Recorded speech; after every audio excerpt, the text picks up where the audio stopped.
The construction began in 1898.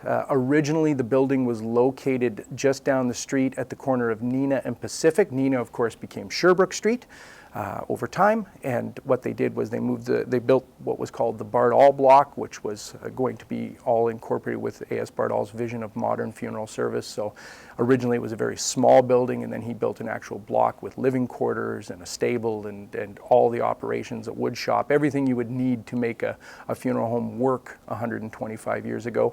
The construction was completed in 1902.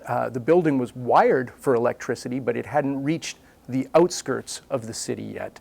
So they didn't actually hook it to electricity until about 1904, 1905. But the building, as you see it, has stood in the way it has since 1902. Even as I mentioned earlier, even today, there are still 4 apartments. There used to be 6, but as the needs of the funeral home changed, they became offices and coffee rooms and different office space that the funeral home required to be able to do its job. But initially, the funeral home portion of this building was very small. There was the cabs for hire side, there was a florist shop, there were 6 apartments where most of the Bardal family lived.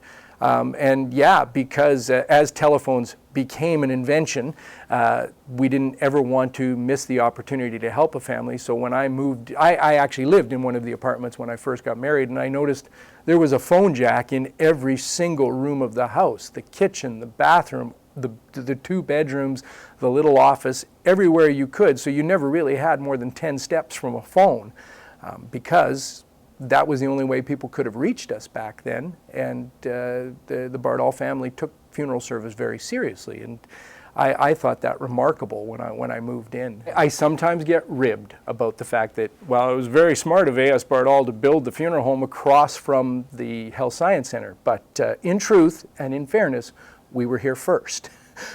Back when this building was built, that was an open field across the street from us. The Winnipeg General Hospital was further down William Street, so not far away, but also not right there. And then for a while, there was a church and a school across the street, and those churches and schools have eventually relocated and moved out to the suburbs. Some of them, the two of the churches still exist, but they exist in different locations, and the Children's Hospital was built in the 60s. Across the street, and that's how we ended up being across from the Health Science Center complex. It grew out to us, we didn't grow out to them, or we didn't place ourselves across the street from them.